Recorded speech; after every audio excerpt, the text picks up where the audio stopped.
কওমি মাদ্রাসায় নতুন শিক্ষাবর্ষ শুরু হলো। আমি এবার দাওরায়ে হাদিসের শিক্ষার্থী। এবছর কিভাবে কাটালে ফায়দাজনক হবে? আপনার নসিহা কামনা করছি। ধন্যবাদ আপনার এই প্রশ্নের জন্য। প্রিয় শিক্ষার্থী ভাই, প্রথম কথা হলো যে আপনি দাওরায়ে হাদিসের শিক্ষার্থী। আমি আপনাকে নসিহা করব সোশ্যাল মিডিয়া থেকে সম্পূর্ণরূপে সম্পর্ক ছিন্ন করার। আপনার কর্তব্য হবে আপনি পরিপূর্ণভাবে ইলমের প্রতি মনোযোগী হওয়ার। আমাদের এই যুগে ফোকাস এবং মনোযোগ নষ্ট করার জন্য সবচেয়ে বড় কারণ হলো সোশ্যাল মিডিয়া এবং নেটের ব্যবহার এবং আমাদের স্মার্টফোনের ব্যবহার। অতএব এই জায়গাগুলো থেকে যদি আমরা বেরিয়ে আসতে না পারি, তাহলে আমাদের জীবনে বারাকা লাভ করা খুবই কঠিন। আমি জানি এটা আমল করা অনেকের জন্যই দুরূহ, কিন্তু এই আমলটা আমাদের করতেই হবে যদি আমাদের জীবনকে স্বপ্নের মতো সাজাতে হয় এবং কাঙ্ক্ষিত জায়গায় নিতে হয়। এজন্য মোবাইল ফোন থেকে দূরের থেকে আপনি পরিপূর্ণভাবে পুরো বছর হাদিসে নববীর দর্শের দিকে পরিপূর্ণ মনোযোগী দিবেন। এটি থাকবে আপনার প্রতি আমার প্রথম নাসিহা। দ্বিতীয় নাসিহা হলো যে দাওরায়ে হাদিস পড়ে সাধারণত আমাদের শিক্ষার্থীদের বড় অংশ মনে করে যে তারা আলেম হয়ে গেছে। মূলত দাওরায়ে হাদিস পর্যন্ত শেষ করার পর তিনি ইলম অর্জন করার একটি কমন যোগ্যতা হাসিল করেন। এরপর তার ইলম অর্জন করার যে জগতে পদচারণা হয়, সেটি আসলে অনন্তকাল পর্যন্তই চলতে থাকে। মূলত দাওরায়ে হাদিসের পর মিনিমাম ৫-৭ বছর যদি খুব নিবিড়ভাবে পূর্ণ মনোযোগের সাথে কিতাবের পাতায় দক্ষ ওলামা ইকরামের অধীনে যদি আপনি পড়াশোনা করেন, আপনার যে সাবজেক্টের প্রতি আগ্রহ বেশি আছে সেই সাবজেক্টের প্রতি আপনি মনোযোগী হন এবং প্রচুর পড়াশোনার মধ্যে ডুবে থাকেন, তাহলে দিন শেষে আপনার দ্বারা উম্মাহ হয়তো কিছু ফায়দা পাবে ইনশাআল্লাহ, আপনি নিজেও ফায়দা পাবেন।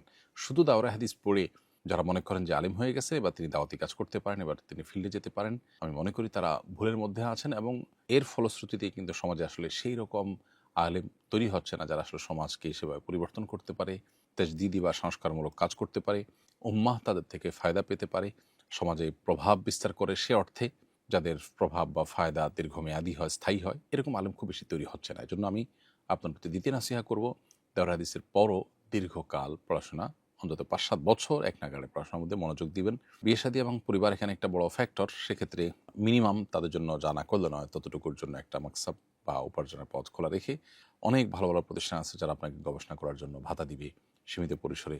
সেটা দিয়ে আপনি কোনো রকম জীবন পার করে আপনি ইলম হাসিল করলে ইনশাআল্লাহ বিদিন আপনার জীবনটা দামি হবে, সোনালী জীবন হবে। আমার মা বেশিরভাগ সময় নানু বাড়ি থাকেন। বাবা রাগে মাকে বলেছেন, তুমি আমাদের বাড়িতে আসলে যেন তোমার সন্তানের মরা মুখ দেখো। এখন আমার ভয় হচ্ছে বাবার এ কথার কারণে কি আমার কোনো ক্ষতি হবে কিনা। এর উত্তর হলো যে এটা মূলত বদদোয়া টাইপের কথা। এ ধরনের বদদোয়া করা যদিও নিষেধ এবং এর কারণে আপনার ক্ষতি হবে এমনটি মনে করবার কারণ নেই। কারণ হলো কোরআনে কারিমে আল্লাহ তাআলা বলেছেন, ওয়ালাউ ইয়াজ্জালুল্লাহু আশ-শাররা ইসতা'জালহুম বিল খাইরি লাকুদিয়া ইলাইহিম আজালুহুম। অর্থাৎ মানুষ খারাপ চিন্তা বা খারাপ দোয়া, বদদোয়া যখন করে, এটা যদি এরকম দ্রুততার সাথে কবুল হয়ে যেত যেরকমটি ভালো দোয়া করলে কবুল হয়, তাহলে মানুষ শেষ হয়ে যেত। তো এইজন্য আশা করা যায় আপনার বাবার এই বদদোয়ার কারণে আপনার খুব একটা ক্ষতি হবে না। তবে আপনার বাবাকে বোঝানো উচিত যে এই ধরনের বদদোয়া করা অনুচিত। একজন ঈমানদার যার সে আসলে প্রত্যাশা করে না, সে মুখে সেরকম জিনিস বলা, এটা তার জন্য শোভনীয় নয়। আমার বিয়েতে পুরো বাড়ি এবং বাড়ির আঙিনা আলোকসজ্জা করতে চাই। কোনো গান কিংবা অন্য কিছু হবে না, এতটুকুই করতে পারবো? প্রিয় দর্শক, আপনার প্রশ্ন উত্তর হলো যে বিয়ে শাদিতে কিছুটা আনন্দ, কিছুটা বিনোদন এবং সাংস্কৃতিক আয়োজন করবার অনুমোদন শরিয়া দিয়েছে। বিশেষ করে বাচ্চাদেরকে আপনার কিছুটা বিনোদন, কিছুটা সাংস্কৃতিক আয়োজন করবার অনুমোদন পরিষ্কারভাবে হাদিস শরীফে দেওয়া হয়েছে, কিন্তু সেক্ষেত্রে শর্ত একটাই যে শরিয়ার ভায়োলেশন যেন না হয়। বিয়ে বাড়িতে আমাদের দেশে আলোকসজ্জা করা, একটু লাইটিং করা, একটু আলোকিত করা, এটা আমাদের সমাজে বিবাহ কেন্দ্রিক সাংস্কৃতিক আয়োজনের অংশ। তাছাড়া একটি বর্ণনায় বিবাহকে ঘোষণা দিয়ে করতে নির্দেশ করা হয়েছে এবং বলা হয়েছে যে এটা ফাইন্নাহু নিকাহু লাইসা বিসিফাহ, এটা কোনো জেনা ব্যভিচার নয়, বিবাহ, অতএব আলিনু হাদান নিকাহ, তোমরা এটাকে ঘোষণা দিয়ে করো। তো কোনো বাড়িতে আলোকসজ্জা হলে আমরা টের পাই, জানতে পারি বাড়িতে বিয়ে হচ্ছে, এটা এক প্রকার ঘোষণা দিয়ে করার মতো একটা বিষয়। আবার অপরদিকে এটি একটি আমাদের বিবাহ কেন্দ্রিক উৎসব বা আপনার সাংস্কৃতিক আয়োজন বা কিছুটা আনন্দ বিনোদনের অংশ। বিধায় এটি জায়েজ হতে পারে যদি এটা সীমা লঙ্ঘনের পর্যায়ে না পৌঁছে।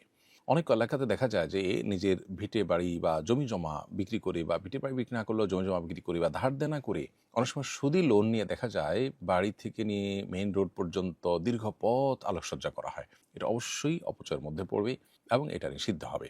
যতটুকু করতে গেলে আসলে খুব বেশি অসুবিধা তৈরি না হয়, বিদ্যুতের অপচয় না হয়, অর্থের অপচয় না হয়, যেটা খুব বেশি চোখ ধাঁধানো করতে গিয়ে আপনার সবার দৃষ্টি আকর্ষণ করতে গিয়ে সবার চাইতে বেশি ব্যয়বহুল বিবাহ সাব্যস্ত করার মতো বিষয় যদি না হয়, তাহলে সেটা জায়েজ আছে। কিন্তু যদি ওই লেভেলে হয় যে আপনি এটাকে খুব বেশি হাইলাইট করতে চাচ্ছেন, সমাজের সবার চাইতে বেশি আপনি ডাকডোল পিটিয়ে বিয়ে করছেন, সবার দৃষ্টি আকর্ষণ করতে চাচ্ছেন, একরকম অহংকার, আপনার গর্ব, সেই জায়গা থেকে আপনি এটি করতে চাচ্ছেন, এরকম যদি হয় তাহলে সেটা অবশ্যই নাজায়েজের মধ্যে পড়বে। অতএব এখানে পরিমিতিটা কোনো কোনো ক্ষেত্রে ব্যক্তির উপরে ভ্যারি করে, সামাজিক যে কালচার প্রচলিত সেটার উপর নির্ভর করে, কিন্তু এগুলোকে যতটা সীমিত করা যায় ততটাই ভালো।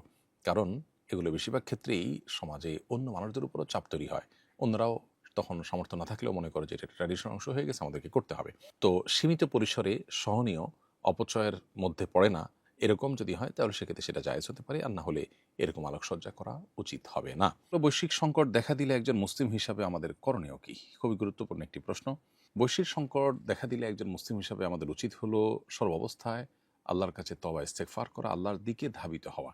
আমরা অনেকেই অনেক বেশি আতঙ্কগ্রস্ত হয়ে যাই। ঈমানদার, তার মধ্যে ভয় কাজ করতে পারে, কিন্তু সেটা আতঙ্কের লেভেলে চলে যাওয়া কিংবা নৈরাশ্যের পর্যায়ে পৌঁছে যাওয়া, এটা কোনো অবস্থাতেই ঈমানদারের সঙ্গে শোভনীয় নয়, বা ঈমানদারের জন্য এটা কাম্য নয়। ঈমানদার তিনি যেহেতু আল্লাহর উপর ভরসা করবেন, আল্লাহ বলেছেন ঈমানদারদের কর্তব্য হলো আল্লাহর প্রতি ভরসা করা। আল্লাহ বলেছেন ওমান ইয়াতাওয়াক্কাল আল্লাহ ফাহুয়া হাসবুহ, যে আল্লাহর প্রতি ভরসা করা আল্লাহ তার জন্য যথেষ্ট হয়ে যায়। অতএব সংকটাপন্ন পরিস্থিতিতে ঈমানদার বিশ্বাস রাখবে যে হবে তাই যা আল্লাহ ফয়সালা করে রেখেছেন, বিধায় আল্লাহর উপরে ভরসা থাকবে, আর নিজে সংকটাপন্ন পরিস্থিতিতে দৃঢ়পদ থাকার জন্য, টিকে থাকার জন্য প্রয়োজনীয় উদ্যোগ গ্রহণ করবেন। অতএব তাওয়াক্কুল এবং আল্লাহর উপর নির্ভরতা, ভরসা, এটা বৃদ্ধি করতে হবে। তওবা এবং ইস্তিগফার করতে হবে যে আমার কোনো গুনাহের শাস্তি যেন এর মধ্য দিয়ে না হয়, আমি যেন আল্লাহর কাছে ক্ষমা পাই, সেজন্য আল্লাহর কাছে ইস্তিগফার করতে হবে, এবং কঠিন পরিস্থিতিতে আল্লাহর দিকে রুজু হওয়া, দোয়া করা, সেটা করতে হবে।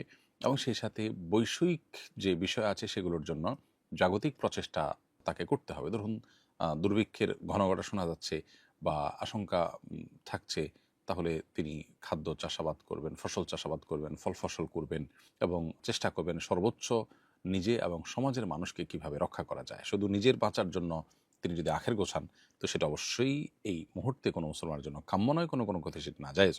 অতএব আল্লাহর পক্ষ থেকে আসা যে কোনো সংকট, এটি পরীক্ষা হতে পারে, আমার গুনাহের শাস্তি হতে পারে, এসব চিন্তা থেকে একদিকে তওবা ইস্তেগফার করবেন, অপরদিকে সবর করার জন্য মানসিকভাবে প্রস্তুতি গ্রহণ করবেন।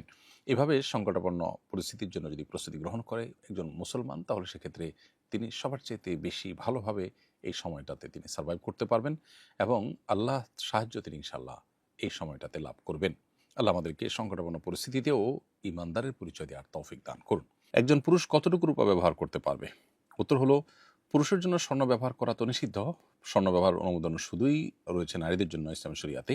আর পুরুষরা রূপা ব্যবহার করতে পারবেন সেটা রূপার আংটি সর্বোচ্চ 3.374 গ্রাম পর্যন্ত, অর্থাৎ 4 গ্রামের নিচে।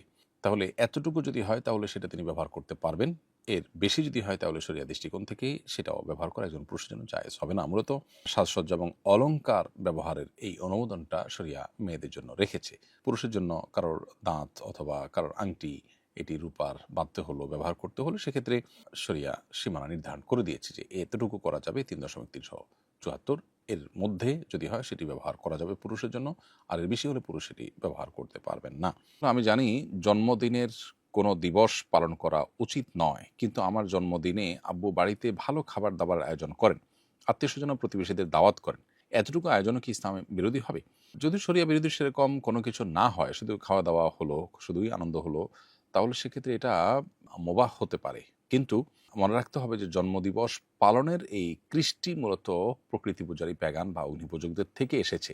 ফলে একজন মুসলমান তাদের কৃষ্টিকে অনুসরণ করা থেকে বিরত থাকা উচিত, সেটি আমাদের মাথায় রাখা দরকার, এবং এ ধরনের অনুষঙ্গ পরিত্যাগ করতে পারলে ভালো। আসুন্নাহ ফাউন্ডেশন, উম্মার স্বার্থে সুন্নাহর সাথে।